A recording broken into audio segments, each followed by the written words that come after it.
Vous avez certainement déjà entendu l'expression « voisin gonflable ». En serions-nous tous?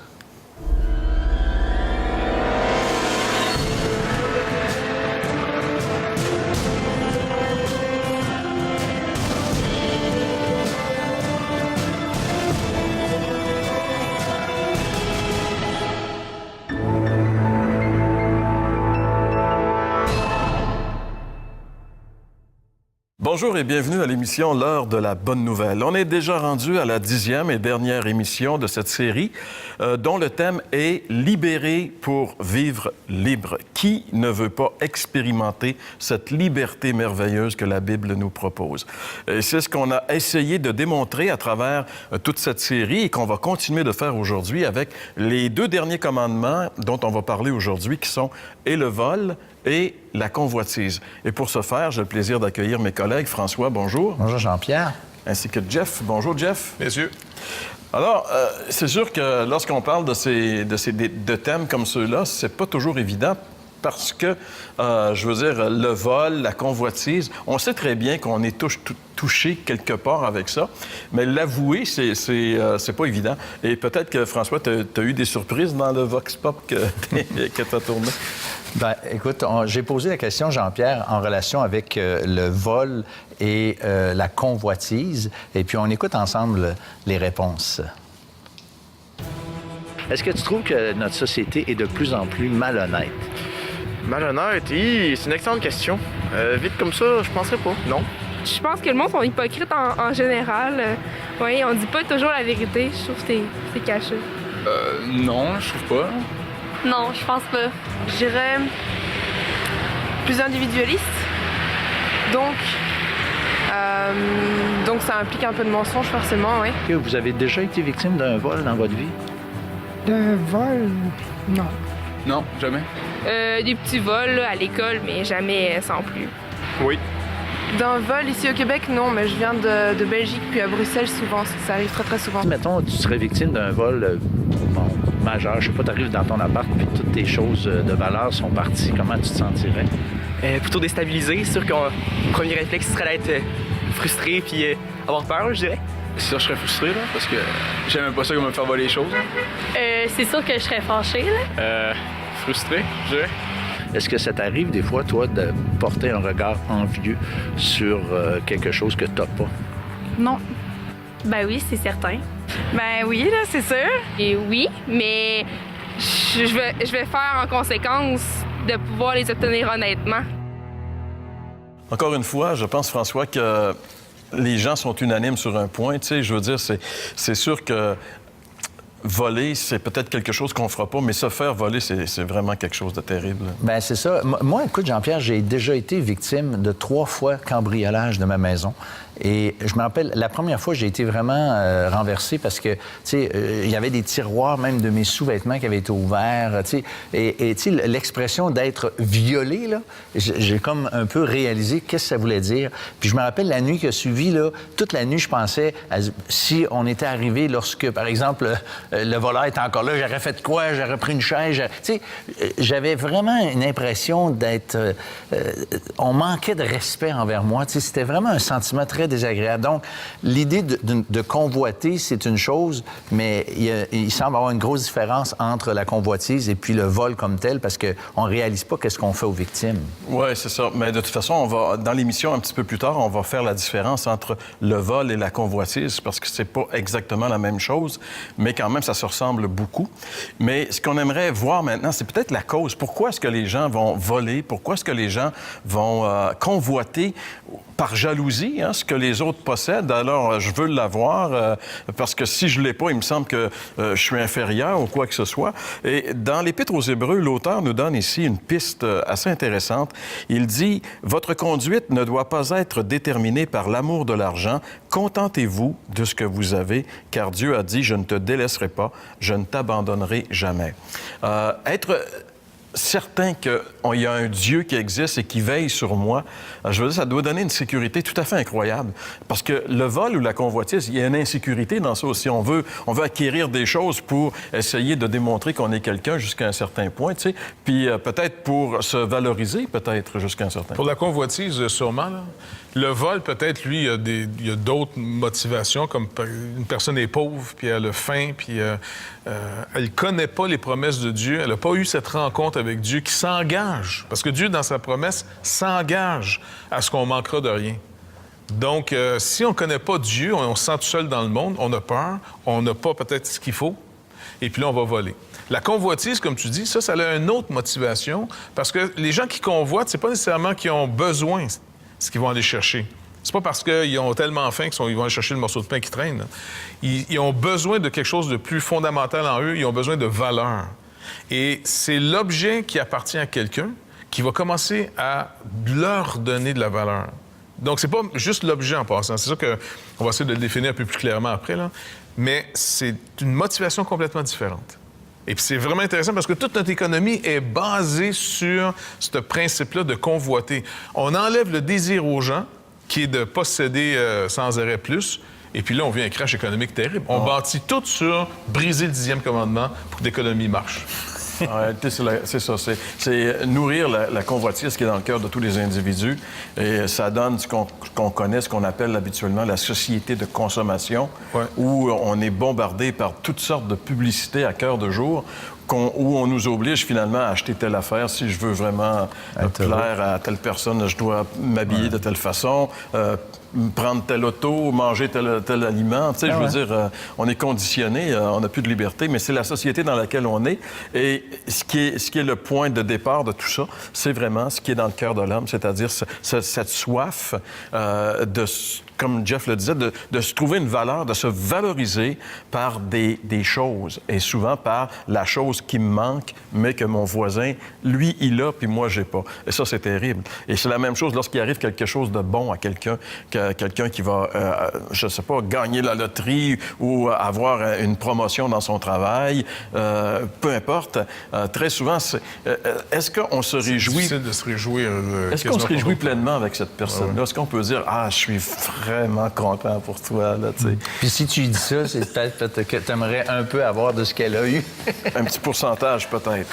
Alors, on est en train, évidemment, on nage en pleine humanité, on nage dans ce qui caractérise l'être humain, et Dieu a certainement des choses à dire là-dessus. C'est ce qu'on va voir immédiatement au retour. Vous avez des questions ou des commentaires sur ce que vous venez d'entendre? Contactez-nous par téléphone ou réagissez sur les médias sociaux.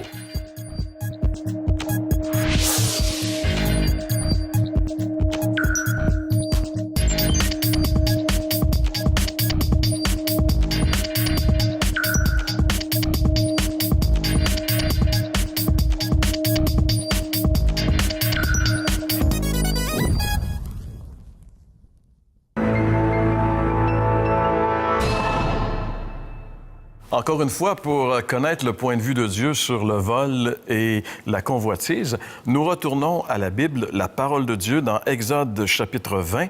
En ce qui concerne le vol, c'est le verset 15 qui dit simplement « Tu ne commettras pas de vol ». C'est simple et explicite. Et en ce qui concerne la convoitise, verset 17, « Tu ne convoiteras rien de ce qui appartient à ton prochain, ni sa maison, ni sa femme, ni son serviteur, ni sa servante, ni son bœuf, ni son âne. » T'aimes le bœuf? Mais on va différencier deux notions importantes. C'est parti pour ça. On continue. De toute façon, le vol, ça définit une chose, c'est que quand les gens pensent que Dieu veut pas qu'on possède des choses, il y a cette notion, des gens disent non, on possède rien, faut tout mettre en commun. C'est pas vrai. On peut, si on veut, mettre en commun, mais tu le fais volontairement, la chose t'appartient, c'est toi qui gères ce que tu possèdes. Sinon, il n'y aurait pas le commandement de ne pas voler ce qui appartient à l'autre. comment dire, la notion d'être propriétaire de quelque chose n'est pas contre Dieu. C'est un principe que Dieu a institué. Être propriétaire, posséder des choses, c'est dans la volonté de Dieu. Donc, ces notions politiques, des fois, de dire tout va appartenir à l'État, rien ne nous appartient en propre, c'est une notion totalement fausse qui n'est pas biblique.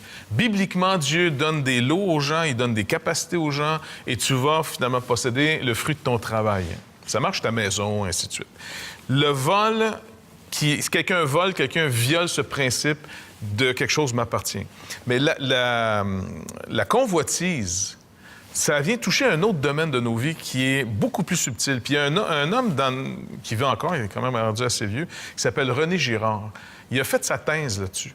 Il a essayé de comprendre, par exemple, lui, c'est un professeur en littérature, il est croyant aussi.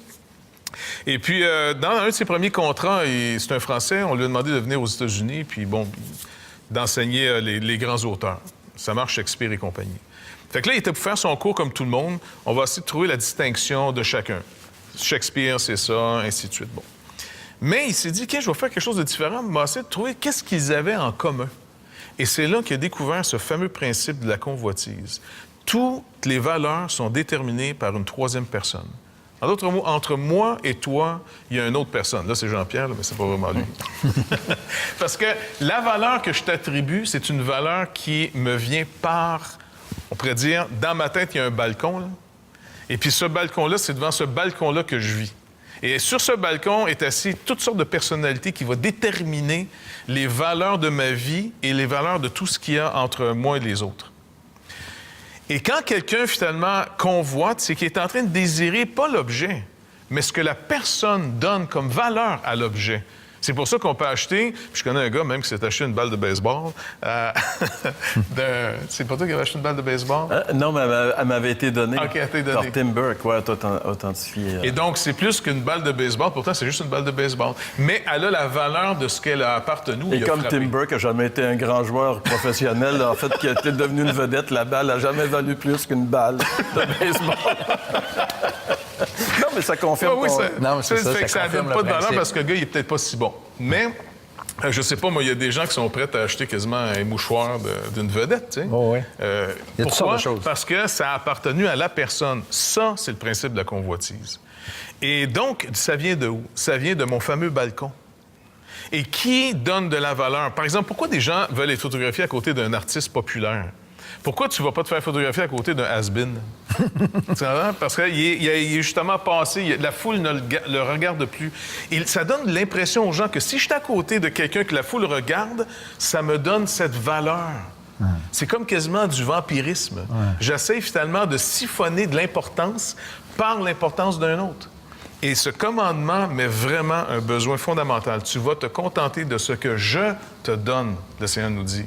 Le contentement avec la piété, l'apôtre Paul dit, c'est le secret d'une vraie vie, on pourrait dire, abondante. Parce paisible, que, ça y est, je suis paisible. Mais tu trouves pas ton bonheur dans ce temps-là avec ce que tu possèdes. Tu trouves ton bonheur ailleurs, dans une autre valeur. Ça, c'est dans la convoitise. Et même la valeur, on convoite, mais on la trouve jamais parce que, je veux dire, on convoite tout le temps parce qu'on ne l'a pas atteint. Parce que c'est une illusion. C'est comme courir après son ombre. Quand tu cours après ton ombre se pousse toujours. Donc, le Seigneur veut nous délivrer aussi, encore une fois, de la convoitise, parce que ça nous met dans un esclavage terrible. Il y a des gens qui Écoute, il y a des gens qui vivent que devant les gens. Ils s'en vont en voyage, ils ont pris plus de temps de prendre des photos pour montrer le voyage à quelqu'un que le voyage qu'ils vont faire. C'est pendant qu'ils font le voyage, là, ils sont en train de le faire devant le balcon. Ils racontent déjà. Oui. Hey, j'ai-tu hâte de dire que j'ai vu ça, moi, là? Exact. Tu dis, prends le temps de le voir. Si tu n'avais pas à personne à raconter... Tu le ferais-tu? Oui. Non, je reste chez nous, de bord, tu sais. Donc, c'est encore une autre forme d'esclavage duquel le Seigneur veut nous sauver, nous délivrer. Oui, parce qu'en réalité, c'est comme tu le dis, c'est un esclavage. Et puis, on devient exploiteur, puis aussi exploité à travers ça. Parce que, je veux dire, combien de choses on s'est procuré par convoitise, mais finalement, on est prêt avec. Puis, regarde, tu sais, je veux dire, non, mais on a dépensé de l'argent. Ton garage est plein après, tu te dis, non. Comment ça se fait que j'ai tout ça, ces affaires-là? Donc, mais c'est un problème fondamental de l'être humain. Et là, on réalise encore une fois que, tu sais, on parlait dans une des émissions de ce vide qui est à l'intérieur de l'être humain, tu sais, ce vide qu'on n'arrive pas à remplir avec les choses que le monde nous propose, parce qu'il y a juste Dieu, finalement, parce qu'on a été créé à l'image de Dieu et on a été créé pour vivre avec Dieu. Et c'est là qu'est la solution à la convoitise et au vol, finalement. Et justement, nous allons essayer de voir en détail comment on peut expérimenter cette solution à ce problème du vol et de la convoitise dans un instant. Vous avez des questions ou des commentaires sur ce que vous venez d'entendre? Contactez-nous par téléphone ou réagissez sur les médias sociaux.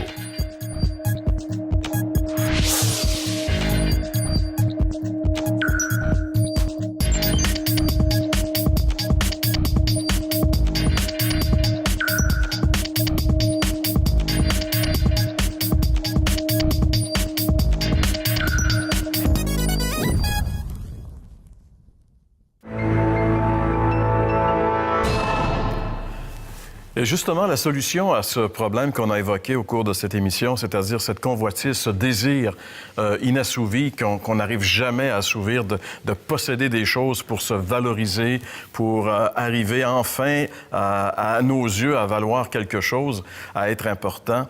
La solution, c'est de vraiment connaître le Seigneur Jésus-Christ parce que lui seul peut nous donner la vraie valeur. Et lorsqu'on le connaît, c'est incroyable jusqu'à quel point on réalise que nous avons de la valeur à ses yeux parce qu'il nous a payé tellement cher. Dans l'épître de Paul aux Corinthiens, Paul, dans sa 2e lettre, dit « Si quelqu'un est en Jésus-Christ, si quelqu'un est uni à Jésus-Christ, il est une nouvelle création. Les choses anciennes sont passées, voici toutes choses sont devenues nouvelles. » En réalité, le christianisme, c'est pas une religion. On n'embarque pas dans une religion où là, on est encore soumis à des règlements. C'est une vie complètement nouvelle, le christianisme. C'est de connaître le Seigneur, le Créateur des cieux et de la terre, c'est de marcher avec lui et surtout, c'est de le laisser vivre sa vie en nous. Et c'est là qu'on trouve la vraie satisfaction. C'est lui seul qui peut vraiment nous combler. Dans l'épître de Paul aux Colossiens, par exemple, Paul dit quelque chose ici dans le chapitre 2 et au verset 10, il dit « C'est par lui que vous avez tout reçu pleinement. » C'est par le Christ, c'est par Jésus que vous avez tout reçu pleinement. On revient toujours avec cette donnée de base que nous avons été créés par Dieu, à l'image de Dieu, et que notre satisfaction, nous ne pouvons que la trouver en Dieu. Et pour ce faire, on doit être reconnecté parce que le péché nous a déconnectés d'avec Dieu. Alors, à cette émission, ce que nous voulons vous inviter, c'est de saisir cet évangile de la grâce de Dieu, cette possibilité d'être reconnecté avec Dieu. Et justement, Jeff, comment est-ce qu'il est possible pour un être pécheur déconnecté d'être reconnecté avec Dieu? Bien, d'abord, d'admettre son besoin, puis de reconnaître que ce que Dieu dit dans sa parole, entre autres par ses fameux commandements, m'expose vraiment, met vraiment un problème en lumière.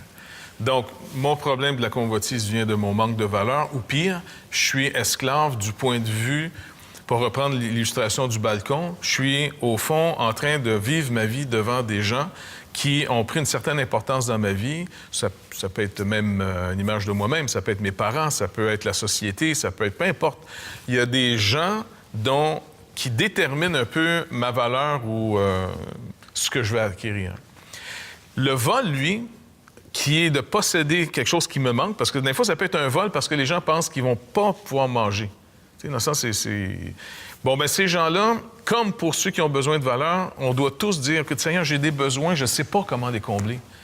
Donc, tu es venu pour sauver ce qui était perdu, je suis perdu. Si ta parole dit que ça, c'est un perdu, ça décrit le perdu, bien, écoute, tu me décris depuis le premier commandement. De t'aimer jusqu'à pas convoiter, je peux toujours trouver une place où j'ai pas obéi à ça. Je le fais pas naturellement. Donc, j'ai la description d'un perdu pour vrai. Tu dis que tu viens pour ces gens-là et non pour des justes, des gens capables par eux-mêmes. Donc, parfait, me voilà, j'arrive. Et de croire ça, Dieu nous reçoit, d'abord en Jésus-Christ. D'abord, on découvre qu'il nous aime pour vrai, il nous reçoit. Et là, c'est nous, après, on s'habitue à vivre, à faire connaître nos besoins. J'ai besoin d'approbation, m'arrêter de le nier. Tu sais, dans le sens, il ne faut pas que je dise « Non, moi, j'ai pas besoin d'approbation. » C'est pas vrai. Je veux dire, tout le monde a besoin d'approbation. C'est un menteur ou un total inconscient qui dit ça. Je veux dire, c'est pas être intelligent de dire. Ou encore en disant « Ah, moi, j'ai pas besoin de rien dans la vie. » C'est pas vrai. Si tu dis ça, c'est parce que tu as assez pour le dire. Je veux dire, c'est comme parler d'un jeûne après un souper. Ça se parle bien, tu sais. Donc, c'est de reconnaître notre besoin, de venir devant le Seigneur en disant « OK, je te fais connaître mes besoins. » Et Dieu prend ces besoins et il pourvoit. Il va se faire connaître à nous dans un premier temps, même dans les premiers moments de notre vie chrétienne, il donne beaucoup plus pour nous rassurer.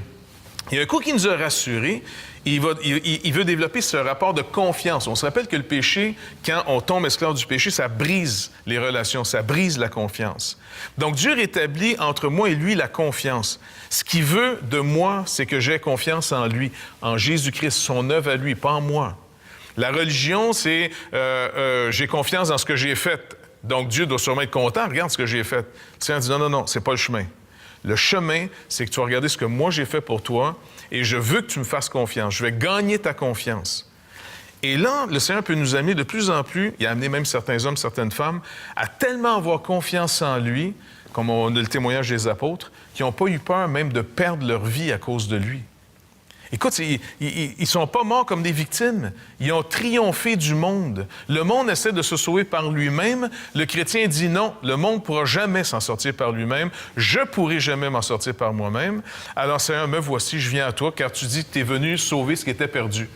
Et c'est là que l'apôtre Jean va dire, votre foi, votre confiance en Dieu, c'est la victoire sur le monde. Vous avez gagné, vous avez compris le but où Dieu voulait nous amener.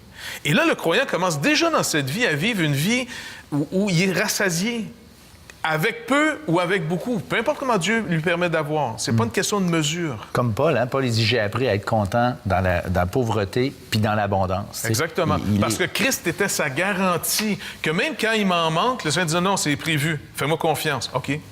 Des fois, il en donne beaucoup. Fais attention, attache-toi pas à ça. Toujours à moi, tu t'attaches. Et puis, vraiment, on rentre dans une vie... Écoute, c'est une vie à découvrir. C'est pas une vie où est-ce que je fais tant de choses, je reçois le cadeau. Non. J'ai été pleinement reçu. Dieu nous aime vraiment. Et il nous donne en Jésus-Christ vraiment un trésor absolument inouï. Il faut l'explorer, il faut le découvrir. Il y a les gens qui nous écoutent qui aimeraient justement saisir cette vie comme tu viens de la décrire, Jeff. Qu'est-ce qu'ils ont à faire? Qu'est-ce qu'il est possible de faire pour... écoute, je pense qu'il y a un cantique qui est assez connu dans les milieux évangéliques. Ça dit comme « Tel que je suis, sans rien à moi, sinon ton sang versé pour moi. » Et c'est la première chose qu'il faut faire. C'est reconnaître là, qu'à la base, on peut aller tel qu'on est. Jeff, tu viens de dire, Dieu nous aime vraiment.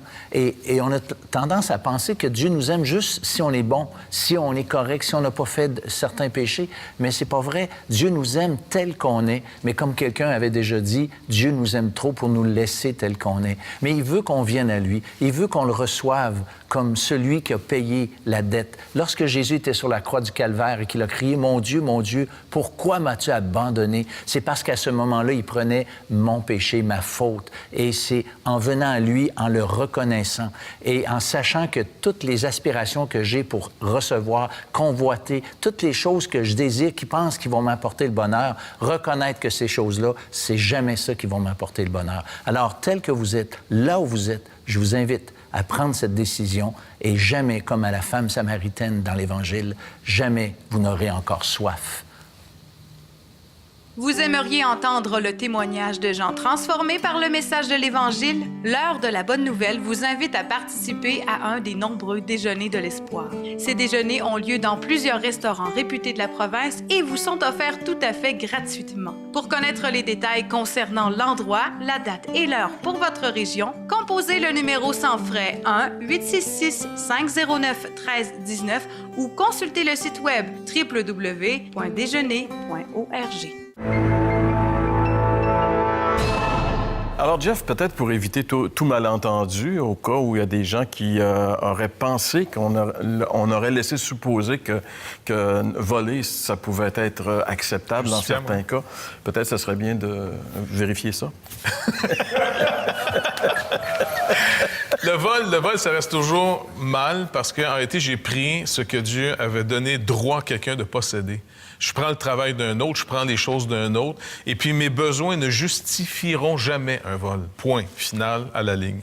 Tandis qu'on faisait une distinction entre le vol et la convoitise. La convoitise, c'est plutôt je veux l'objet de l'autre parce que c'est l'autre qui lui donne de la valeur. C'est pas par nécessité que je le prends ou c'est pas parce que c'est pas un vol, là, c'est autre chose. C'est dans ce sens-là. Mais le vol reste un vol. J'ai pris ce qui appartenait de plein droit à quelqu'un que Dieu donnait le droit de posséder.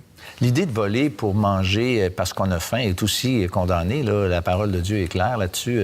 On ne peut pas justifier, Bible ouverte, de voler parce que j'avais faim. On peut, je dirais, facilement comprendre, mais on ne peut pas le justifier. C'est ça, oui. Mais même là, encore une fois, c'est un lieu où bien je vole, puis je me justifie par nécessité, ou bien je suis devant un besoin et c'est le temps de connaître est-ce que Dieu est vrai ou non.